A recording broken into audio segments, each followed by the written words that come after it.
we're basically a land bank. We're going after areas where there's heavy development. So if we buy a piece of land and there's development all around it and we hang on to it for a year or two, we've already force appreciated it through that rezone process. But having all that development unfold around it increases it even more. And so we can hang on to it for a year or two and then just sell it to another developer. We've probably got about 650 units right now that we're underwriting to do that under contract, and we're taking it through those processes. If you're a real estate agent earning $200,000 a year and you want to grow your passive income, this show is for you.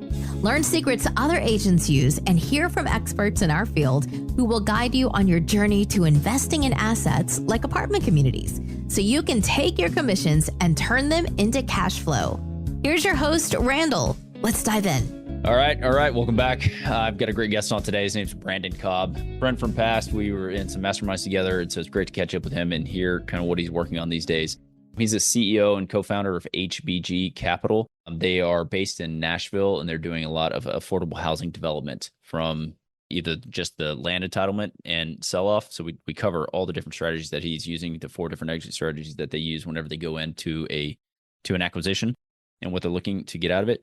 We cover his 6 layers of protection that they're using now since COVID kicked in and how they're making sure that their investors are covered. And we talk a lot about land development in general. So if it's a strategy that you're looking to get into or you are already in and want to just glean a little bit more information on how they're working and how they're running their operations, this episode's for you for sure. If you're getting value out of the show, please go on, rate and review. Helps us bring on awesome guests just like Brandon to talk about their businesses so that you can be a fly on the wall through these conversations and learn more. So all right, let's jump into the episode with Brandon. Here we go. Hey, Brandon, welcome to the show. It's good to have you on today, man. We've known each other for a while now from the different groups that we've been in. And so I'm excited to have you on the show and just talk to you about where you are now, like what's happening in the market and what you're seeing with the businesses that you're working on. So I want to start off first. You have an awesome story coming from medical device sales into real estate. So why don't you kick it off and just for those who don't know you, kind of high level that story, and then we'll dive in and actually talk about real estate. Yeah, man. No, it's really good to catch up with you. We haven't known each other a while. I've really enjoyed following you and seeing all the awesome stuff that you've done. You've really added a ton of value to your audience and you're doing some big things. Yeah, if you'd asked me 8 years ago, hey, did you know you're going to be inventing new entry-level housing communities? I'd have looked at you like you had 8 heads. I had no desire to be a real estate investor. I had no desire to be an entrepreneur, quite frankly. I loved what I did. My job in medical sales was orthopedic sports medicine products. So if you had a sports related injury, usually a rotator cuff tear, labral tear, meniscus tear, chances in you were going in getting that fixed. If I was in the room, that meant that you were probably using my products. And unlike a lot of people, I don't have this story where I worked in a corporate world, hated what I did, and finally had the audacity to go out on my own. No, I loved what I did. I never thought that I would leave my job. My boss was somebody that I looked up to. I really respected. He was a mentor to me, and he was like an idol. Like I wanted to be him, and I would tell him often, like, hey, I want your job. And so, I really felt like he was taking me under his wing. And like a lot of people in their 20s, I was following in my parents' footsteps. My dad was a computer engineer. My mom was a Catholic school teacher, and they taught me, hey, save your money and open up retirement accounts and, be frugal and save your money and save your money. And so that's what I did. So I started, in my HSAs, my Roths, maxed out my 401ks and started stacking away for this, 50-year journey to try to retire. I wanted freedom. I wanted to make my parents proud. I didn't want to be tied down. And, I just wanted to build this extraordinary life with no regrets. And then one sunny day in June, my boss said, meet me at Starbucks over on West End. I live in Nashville, Tennessee. And I was excited because I had a lot of really good news to share with him. I had a great trial with this new doctor. I mean, it was like the best day I could possibly have. And I'll never forget sitting down at Starbucks. And some of the first words out of his mouth were, Brandon, I don't think that you're a fit for us any longer. I hope that you'll learn something from this. And those were the last words I heard before I realized that I was jobless. Had just gotten fired. And this was somebody that I looked up to. I'd respected. I wanted to be this guy. He was like a mentor to me. He was a role model. And, at that time I felt like I was being abandoned. And honestly, I kind of was at a certain point because I had these awesome sales awards 6 months prior. I was so confused. And, after a lot of phone calls to my family and the shock just kind of wearing off, it hit me. nobody was going to look out for my financial well-being but me. It didn't matter how hard you work for a company, doesn't matter how much blood, sweat, and tears you put into. At the end of the day, nobody's going to look out for your financial well-being like you do. And so that hit me like a ton of bricks. And so the struggle really began from that day. Like a lot of people who get fired, a lot of times your identity is wrapped up in that role. It's how you see yourself. And so a lot of people talk about the financial stress that comes from getting fired, all of the external stuff, lack of money. What are you going to do for a job? Not much emphasis is placed on the internal struggle that happens as well. You kind of lose your sense of self, like who you are. It's like, wow, what am I doing? Right. I'm not giving back. I'm not doing anything. I'm not being productive. And so I really struggled with that. It was a depressing period. Over that time, I was trying to figure out who I was and what I wanted to do next. I was going around to a lot of real estate meetups. I had started an online blog. I was like, well, maybe I can do this motivational stuff. I really like Tony Robbins. So I had started a life coaching business thinking, hey, I want to impact the world and billions of people. And I had an online medical device sales course that taught how to get into medical device. I said, well, there's a couple of people who've reached out to me who have expressed interest in getting my knowledge to get into the industry. Maybe there's a business opportunity there. And I didn't make any money for 6 months. I mean, 6 months, if you can imagine working 12 hours a day for free, that's pretty much what I was doing. And I wasn't getting anywhere. I didn't feel like I was getting anywhere. But then something amazing happened. I ended up getting a property under contract. There was a guy who called one of my We Buy Houses signs. And so if you can imagine those signs that you see like up on telephone poles, I had this device where it would like staple a sign like Oh yeah. 10 feet up where people couldn't reach it. Yeah. The And I was getting extendable calls. stapler, man. Oh yeah. Oh yeah, man. Old school. I mean, I went out and like 6 hours a day, I was putting those things up. I put out thousands of those. And what they didn't tell me was that you're going to get phone calls from the codes department. And I Yeah. really started freaking out when the police started calling me because, I'm this, grew up with a Catholic school teacher, do no harm. I was a very good kid.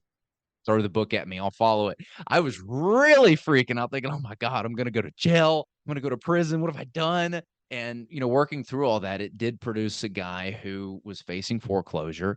He really needed someone to close quick. So I did some back of the napkin math at a McDonald's with him and was like, all right, I'll buy your property for $85,000.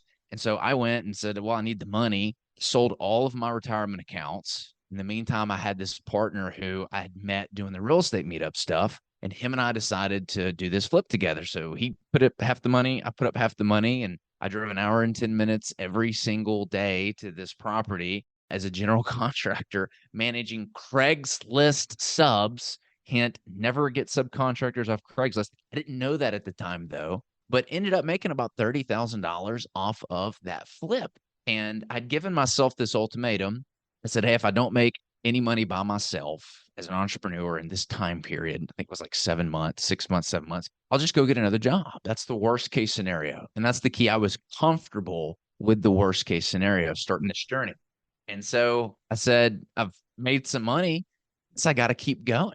And that's how I started my whole entrepreneur journey. And today, I mean, 8 years later, let me tell you, real estate's given me the freedom, not only external freedom to be able to do the things that I want to do. I get to take 6 weeks off a year. I travel. I do an annual mom son trip, and it's always themed. She loves history. And so we go somewhere historic that she's never had the money to be able to go to before. I do an annual brother sister trip, something on my brother and sister's bucket list that just puts lights their face up. I do an annual father son trip and a buddy trip, and obviously trips with my wife. So I've been very blessed with this external freedom, but the internal freedom as well. I no longer needed to feel like I needed to make my parents proud. Like I just didn't feel like I was tied down anymore. And I was very comfortable with who I was. A lot of times when you start this entrepreneur journey, you feel like a fraud when people ask you what you do. And over the time period, I was able to build an undeniable stack of proof that I was who I said I was. And I was comfortable taking that identity as being an entrepreneur and letting go. So real estate's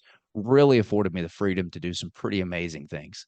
That's an amazing story, man. In the sense that it covers, I mean, you touch on the fact that you got into real estate and then how your identity is shifted, right? Or just solidified who you were. So don't talk about that much on the show, but I want to dig into that because I think it's just a topic, right? So when you first got into like the 6 or 7 months where your identity was attached to medical device, I'm the man, like I'm out, I'm crushing it. How old are you at this time? I think I was 27. 27. Okay. So, and you skipped over something. You're like, hey, I was doing life coaching, and then all of a sudden I had a property under contract. So if there's a portion of that, right, that again, I want to kind of touch on just a little bit, but you had saved some money, I guess, from the medical device and you had gone into, okay. So again, anyone who, because I've talked to guys recently, a lot of agents are going through, they're struggling right now because they are finding it difficult to, they're not getting spoon fed deals like they were recently if they were on a team or anything. And so what advice would you give someone who is like kind of going through that transition of maybe having sold houses on a team or been with real estate as an agent, and now it's difficult and they're either trying to reposition themselves or they are maybe going into a completely new industry? Like, how did you overcome that? And like, what advice do you have? Yeah, it was tough. I'm not going to lie, because again, my identity was attached to that. And all of a sudden it was stripped from me. So I was pretty depressed, quite frankly. There's something interesting about being passionate and feeling like a productive member of society. When I lost that ability temporarily, I was struggling to get up past 8 a.m. every morning. I've never ever struggled to get out of bed. I was getting up at 4 or 5 a.m. to go. I had to be in surgeries at like 6:30 a.m. and I'd go work out, and like I was excited to wake up. I literally could not get up past 8 a.m. in the morning. It was the weirdest thing in the world. My body was having a physiological reaction to the stress and the lack of feeling like a productive member of society. And so I was watching like Shark Tank 4 or 5 hours a day because I was like, well, maybe I'll get a business idea from this. And I'll tell you, it was kind of funny. I watched this Shark Tank episode. It was a guy who had a business selling messages on a potato. I kid you not, messages on a potato to people.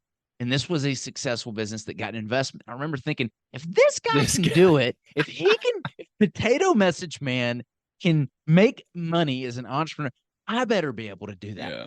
And so there's this interesting concept of the feedback loop. What really worked for me was taking action, just some kind of action, because there's negative feedback loops and there's this concept of positive feedback loops. The negative feedback loop is inaction leads to you feeling a certain way, and those feelings lead to more inaction, which leads to no results, and those no results lead to bad feelings, which lead to less action.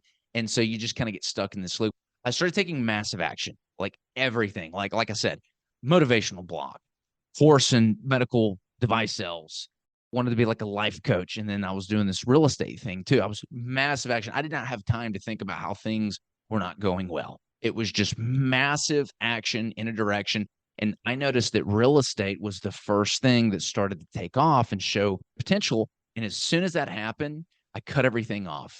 I love the pumpkin plan by Mike Michalowicz. He talks about to grow a giant pumpkin, you first have to identify the strongest pumpkin early on that vine, and you immediately cut off all those smaller pumpkins so that all the nutrients can flow to that one pumpkin and allow it to grow. And that's what I did. So the short answer is taking some kind of massive action and seeing what plays out.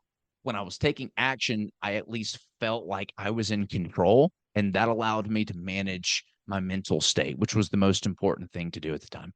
Yeah, fantastic advice. Yeah, it's one of those things, because I've gone through those periods as well. And every time it is like, I have to do something. I have to get active, have to go work out, do this, do whatever it is, you're taking action, moving in a direction. So solid advice.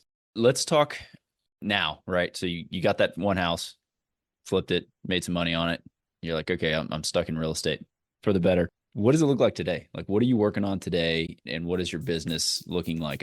I know, but I want to hear it. And then we can dive down that path and talk about how you've structured things. Hey everybody, Randall McCleared here with a special shout out to our friends over at Envone. If you're looking to diversify your investment portfolio, you've got to go check them out. It's envone.com. It's a crowdfunding platform with a wide range of investment opportunities, things like real estate investing and even bourbon barrel investing. So check them out. Invone hosts our crowdfund. It's actually a single family real estate investment fund that we've launched with them. And we've had an awesome experience working with Levy and his team.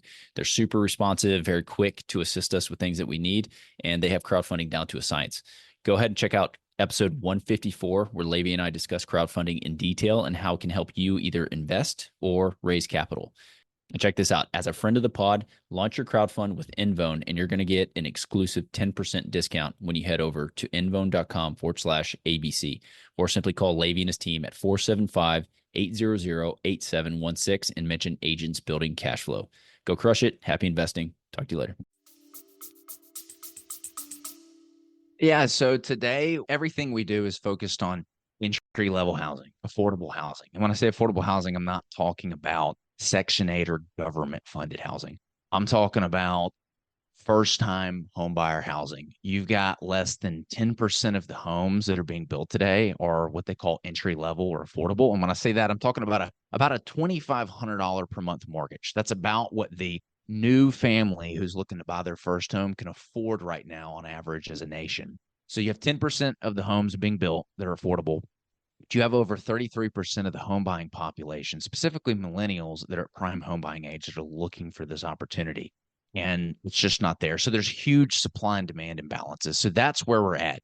Where we capitalize on this opportunity, we focus in Middle Tennessee. There's a variety of reasons why we like Middle Tennessee, but no income taxes. There's over $7 billion of institutional money that's moved in here that's actively investing. It's one of the top 10 fastest growing cities in the United States and has been the last 7 years. There's just tons of opportunity, over 100 people moving here per day. And so we focus on this area because we like the macroeconomic factors and we like the microeconomic factors for the entry-level housing communities that we invent. Where we add value is by working with the local municipalities in and around Nashville, Tennessee, where we pull up a chair on the same side of the table as the planning commission. Rather than trying to shove some new idea or concept down their throat, we'll meet with them and go, what is the vision for the community? What's lacking? What are the citizens complaining about? Who are some developers that have done a good job of collaborating with the city? What did that collaboration look like? And so we want to try to help create the vision that the city has for itself. And again, we work with a lot of municipalities in and around Nashville.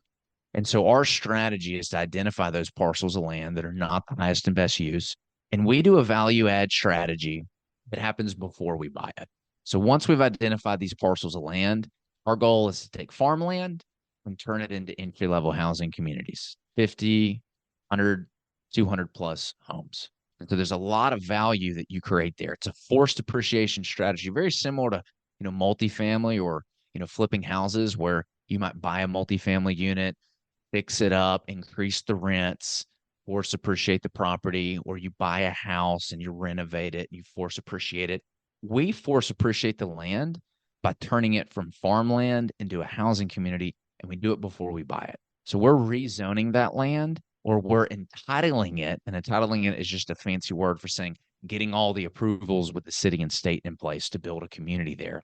Once we've taken it through that process while it's under contract, then we purchase it. Once we purchase it, we've got 4 different exit strategies. And that's like one of the 6 risk mitigation factors that we're really utilizing right now after interest rates have come up. And that's exit strategy number 1. We're basically a land bank. We're going after areas where there's heavy development. So if we buy a piece of land and there's development all around it and we hang on to it for a year or two, we've already force appreciated it through that rezone process. But having all that development unfold around it increases it even more. And so we can hang on to it for a year or two and then just sell it to another developer. We've probably got about 650 units right now that we're underwriting to do that under contract, and we're taking it through those processes. Strategy number 2 is we will contract with a builder. This is usually a Lennar or a D.R. Horton, a national home builder, and we will pre-sell the lots that we will develop. And so another force appreciation strategy, kind of like a step 1 is a rezone, that'll force appreciate it. Step 2, to add even more forced appreciation, is we will put in the roads, the utilities, the sewer, the water, the street lights, and we will create this blank slate of a neighborhood that a builder can come in and he can actually build the homes on. And what's cool is you don't have market risk or time risk because all of these lots are pre-sold to a national home builder that's going to build these entry-level housing communities. And so we really like that strategy. That's probably where we see the most opportunity right now, just because all these national home builders stopped buying product from July of 2022 to about spring, June of 2023. So we've probably got, I think there's 75 lots right now that were developed, and we're slated to develop another 200 here shortly. So that's exit strategy number two. The third exit strategy is actually developing the land and building the housing communities itself. And this allows us to obviously make even more money, but we can introduce that as a third layer in the event that that's the best option. So we're kind of cherry picking the best pieces of land for the best exit strategy. And then the fourth, and this was one that we really started to aggressively pursue in 2022 before interest rates rose, was we want to be able to build and hold these housing communities for the long-term tax appreciation, et cetera. Those are what we do, and those are the four exit strategies that we're focused on. So, all right, let's cover some of those. Let's go back. One, you said you have a seat at the table. Like when you're sitting around planning, zoning commission, and talking to these guys, one, how did you get to a point where you're able to get that seat at the table? Is it like, hey, I'm a new guy, I've never done a development and I want to sit down, or we've already done X, Y, and Z, we'd like to do this here? Like, how do you get that seat at the table if anyone's looking to do this? Yeah, so they'll meet with you. And just so you know, it's much, if you live in a city like New York, much more difficult to go and actually just like meet with the planning commission. Larger metropolises like, New York or, Los LA. Angeles, it's going to be more difficult to actually go and like speak with the planning commission. You can go down there. They more or less have like a rule book and they're going to follow that rule book. If you're in a major metropolis area, there's less politics involved and it's more, do you fit into this buy box? We're going to the suburbs, so within 45 minutes of downtown Nashville. And so those local municipalities and even big metropolises like New York, they have districts where you can go meet with the district councilman who's in charge of that district. They're in charge of running, the neighborhood meetings, et cetera. And you can go meet with them and say, hey, is this something that you would support? So there's a decision maker that you are always able to get in touch with no matter what, whether or not you've done a development before or you're new to it. You can go meet with those people and say, hey, I'm new and I want to be an ally. I want to be a resource. I want to collaborate and I want to help the city build what it's trying to. What does that look like? Pull out a map and they'll tell you. Every single municipality has a master plan of what they want to see and in what areas. And they'll share that with you. Because again, that's the city's incentive. They want to build this thing and they need developers like you to help them go and do it. Yeah. Solid. Okay.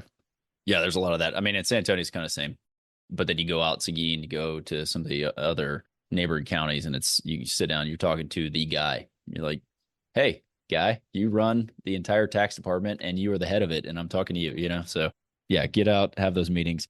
So let's talk about the different strategies again, and I want to kind of break them down and as to when you see it's fit. So land banking, when you guys are going out and targeting these properties in general, how are you pricing? Like, I want to talk nuts and bolts about dirt and land development. So how are you pricing those acres and how much, since you have the whole thing vertically integrated, how much a percentage of the total project can be allocated towards the dirt, right? Mm-hmm. So like, break that down for me. And again, anyone who's looking to develop even small parcels, like how much should they be putting into the dirt on the overall cost of the project? Yeah, great question. So this is why I love the rezone process, because there's so much equity that's created when you take a piece of farmland and rezone it to 100 houses. That's going to correct any future risks if you do it right. So let me kind of just give you an example of a current community that we've got, our Maple Crest community, for example. Okay. So we went in and we rezoned this piece of land. It was 20 acres, had one house on it. And we rezoned it to 75 houses. And we bought that at probably the worst possible time we could. September of 2022, right when all our buyers flocked and interest rates went up and the market froze for an entire year, basically.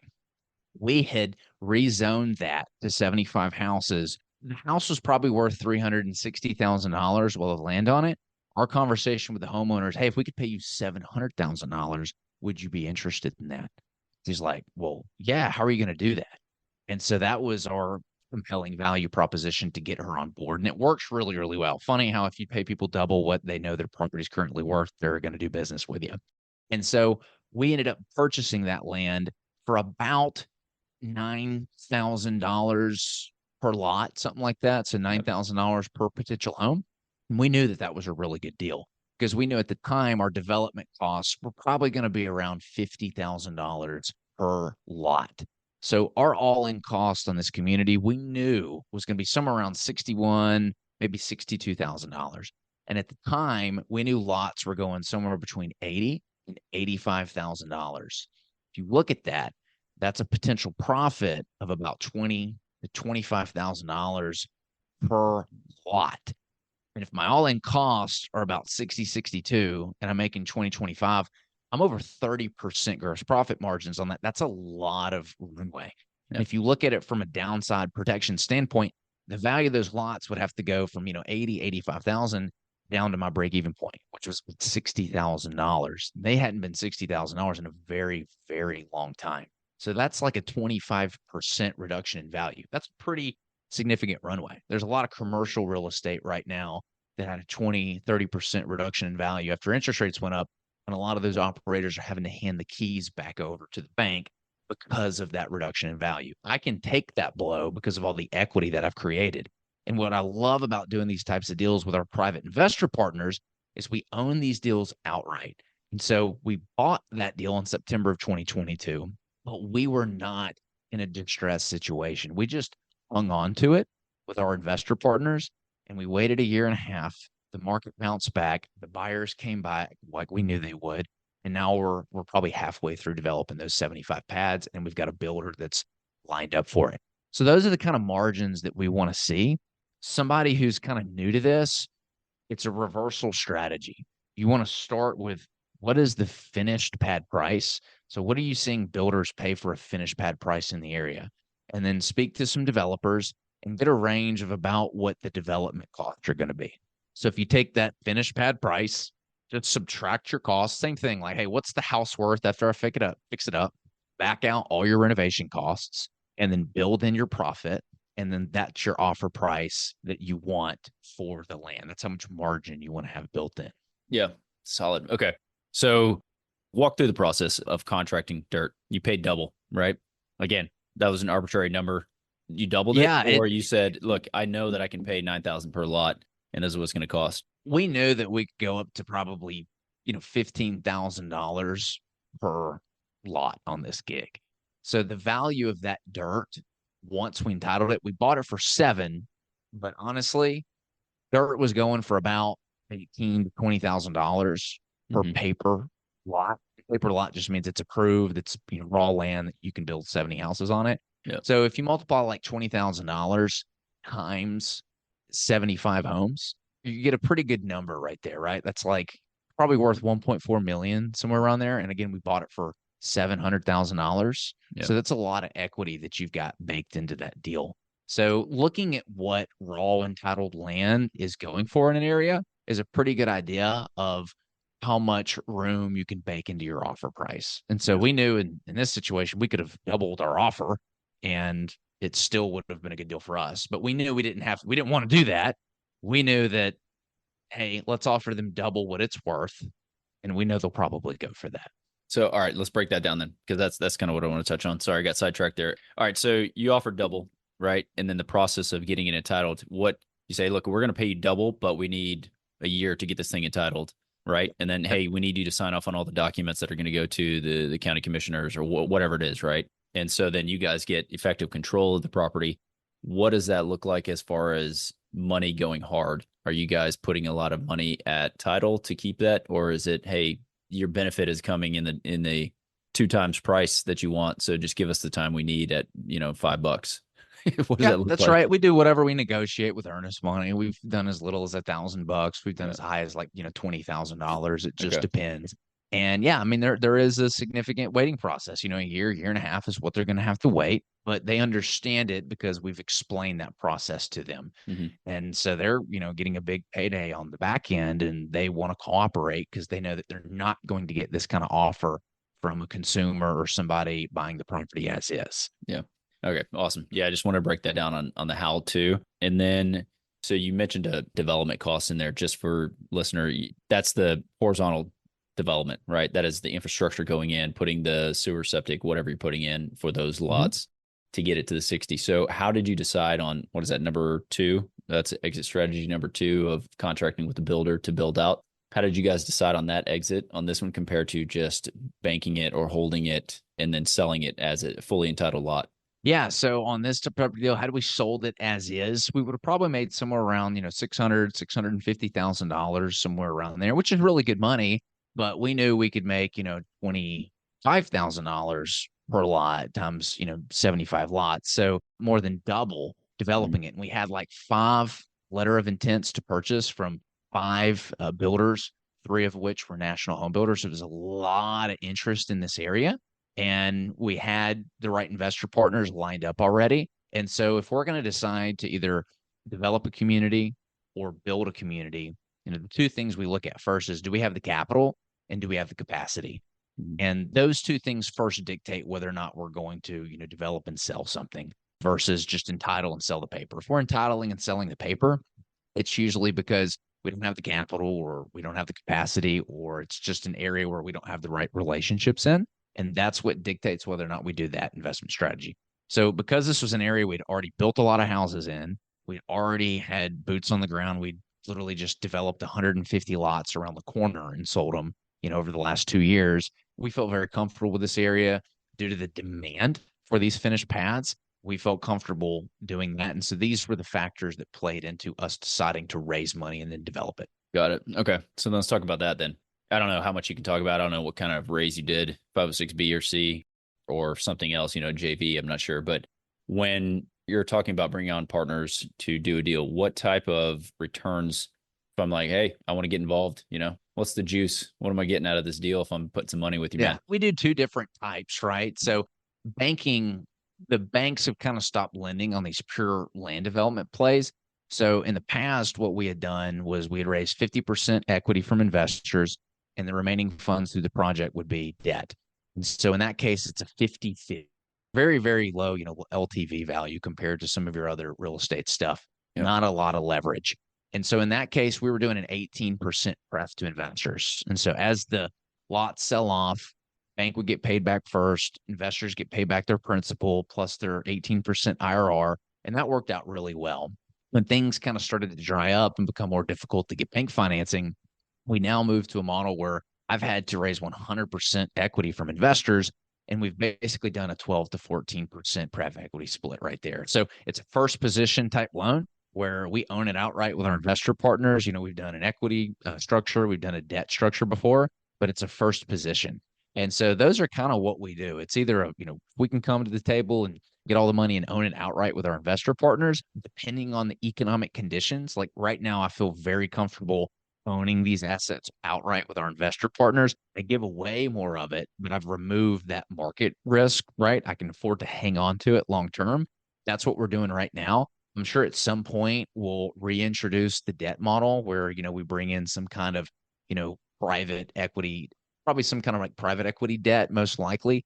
We want something where we're able to control that debt for at least 3 years. So I don't want the clock running out in, 18 months or whatever, and, Mm-hmm. them potentially calling the note due or having to get extensions. Like I want a 3-year debt term if we do introduce that, because that allows us time to move through whatever market economy we're in. Like when interest rates rose, it hasn't even been 3 years yet, and we're already seeing the market kind of bounce back.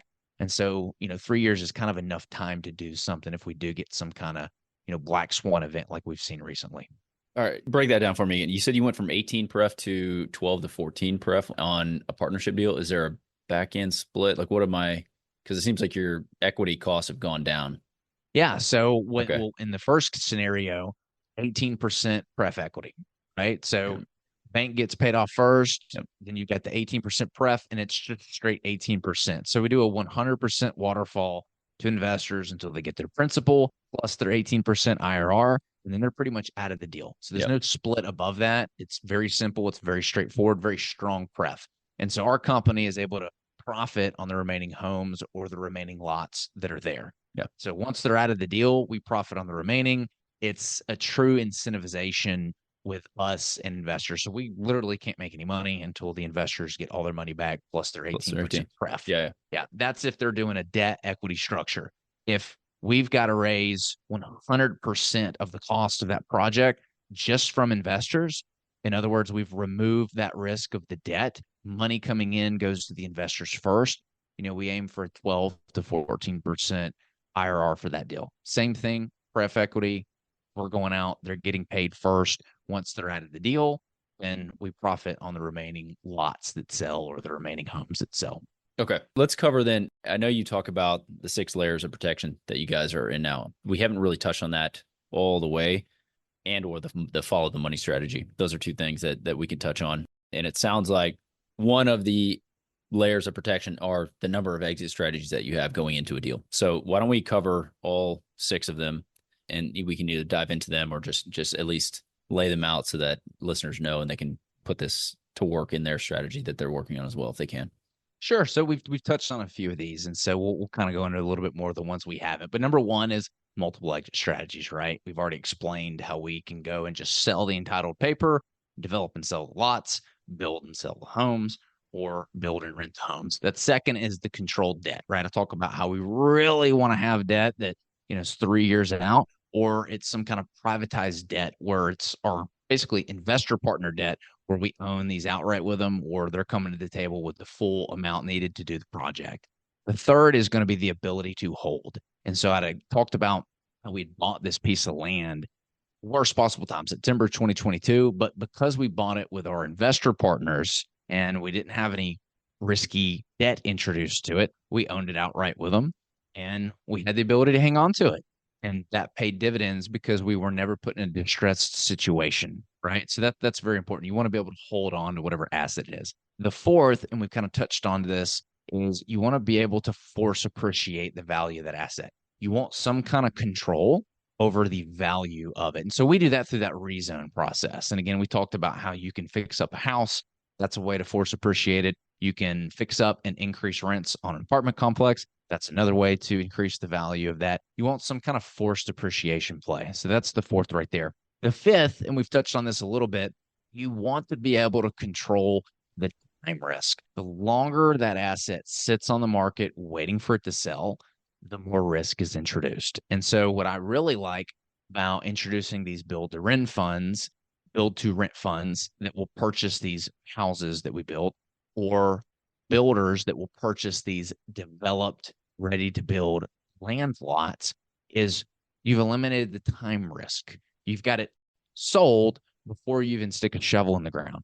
And so that helps mitigate a lot of the risk, having that end buyer lined up. So that's the fifth one. And then the sixth, which we've touched on, is the downside protection.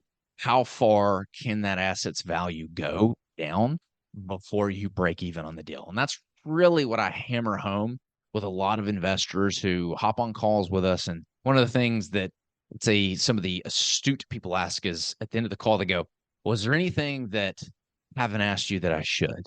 And I smile and I say, you should always be asking, no matter whose deal you're evaluating, what would have to happen for a break-even event to occur, and me just to get my capital back, not make any money, just break even. And so with this land development play that I was explaining, you'd have to see the value of those lots drop from $80,000 to $85,000 per lot down to about $61,000, $62,000. It's a pretty significant drop in value. I think, 25%, something like that.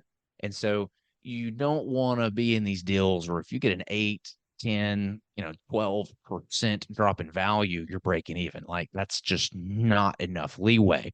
That's why people are getting completely wiped out with their commercial real estate investments right now, is because there was no downside built into the underwriting of these deals. They just thought that up rates were going to keep going down and interest rates were going to keep going down and the market was going to keep chugging along. And then we get this black swan historic interest rate event and boom, all of a sudden you got $2 trillion worth of distressed debt hitting the market, and all these articles coming out about San Francisco downtown buildings going back to the bank, Texas portfolios going back to the bank. And I think that we're going to see a lot more of that.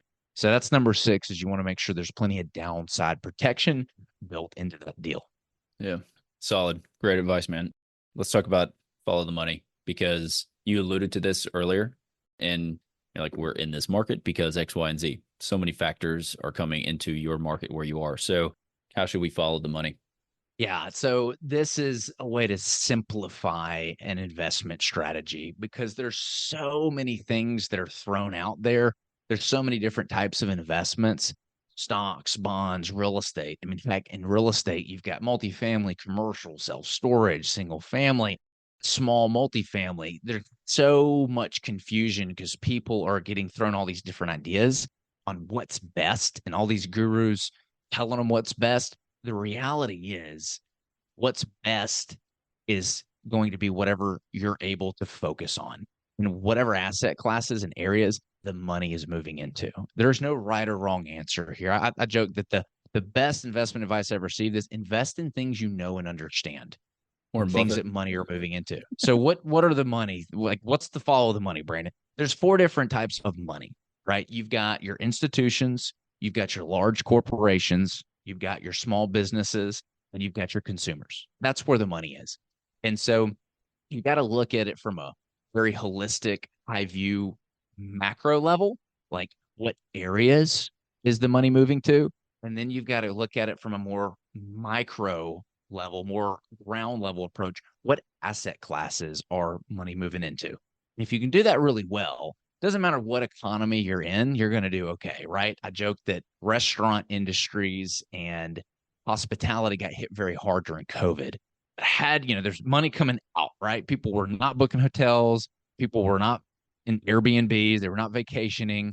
But man, were they buying toilet paper? Like if you were in toilet paper, you were good at the time. If you were invested in Zoom applications, online meetings, you were doing fine. That's an example of money moving from one area to another. And so if you're looking at the United States and you're wondering, okay, what areas are benefiting most from this movement of money? Where are the institutions going? Where are the large corporations going? Where are the small businesses going? Where are the consumers going? First step is you've got this new playing field. COVID revealed an environment that we all knew was there, but it just made it very evident. You've got business friendly states and you've got non business friendly states, right? People like California, New York, New Jersey, highly regulated, they shut everything down, and that squeezed a lot of money in those areas. And so what's happening there's been a huge migration to states like Florida, Texas, and Tennessee, very business friendly states that weren't highly regulated, that were very business friendly. And so Nashville, Tennessee, for example, we had about $5 billion of institutional investment from 2010 to 2018. And right now, there's over $7 million of institutional capital that's invested like right now, like being built downtown. If you want to get an idea of how institutions are moving into an area, go Google Nashville, Tennessee skyline before and after, and you can just see the number of skyscrapers double. Go look at the hotel cost for a city. There's high hotel costs, and there's a ton of new hotels coming to market. It's a great indication that you got a lot of institutional money moving in that area. If you want to see if large corporations are moving to an area, all you got to do is just go grab a copy of the local business magazine. Nashville, Tennessee, for example, we've got a 5,000 C-suite executive building that just got finished downtown for Amazon, Oracle, Alliance Bernstein. There's these large corporations that said, hey, we're picking up and we're moving to Nashville, Tennessee, because the local government has done a very good job of incentivizing businesses to move here with tax cuts. So that's how you can see if large corporations are moving to an area. The third is small business owners. Go look up what the average dollar per foot commercial leasing is doing. Go look at the commercial leasing market and see how much demand there is, how much inventory is available on the market. What has commercial leasing pricing done, over the course of 3 years, 4 years, 5 years? That's a great indication of whether or not small businesses are moving to an area. And then finally, you've got consumers. What does the population growth look like? Very easy to get data on this. Nashville, Tennessee, for example, we have over 110 people moving here a day. Population growth has exploded because Nashville has very attractive demographics, very similar to San Antonio. San Antonio is big boom town. I love that city. I visited 2 years ago, and it was like my favorite city in the United States I visited in the last 10 years. It was so cool. It's like a hidden gem. I don't think that people know how awesome San Antonio is. And Oh so man. being able to follow that money from the consumers, if you approach it and you're investing in those areas that money is moving into, your portfolio will be insulated.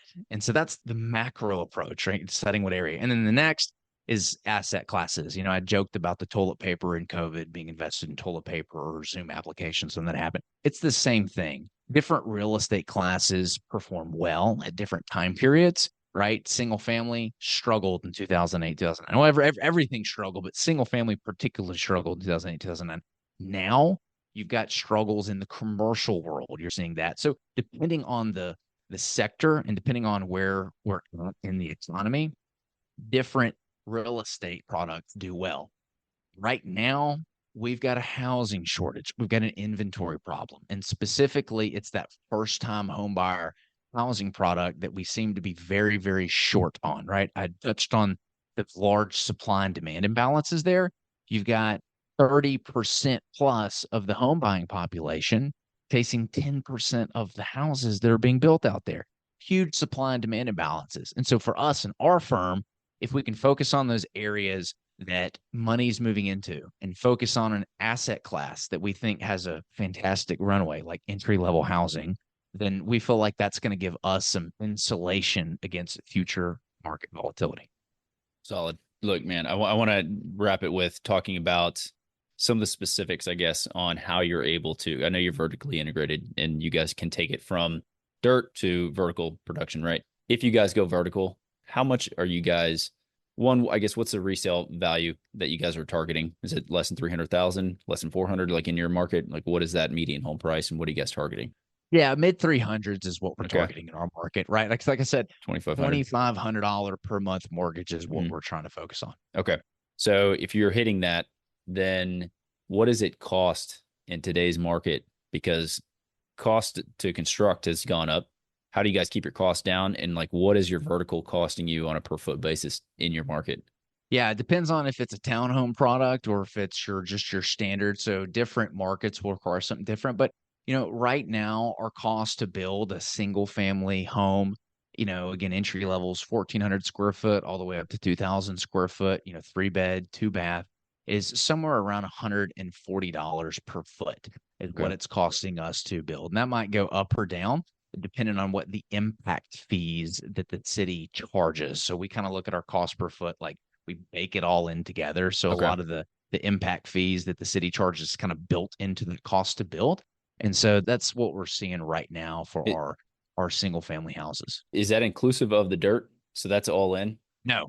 Okay. That's just materials, labor, and what the city's charging. That does not include the dirt. Got it. So that's after you guys have the infrastructure in place in your streets and you're just tapping into that sewer that you put in.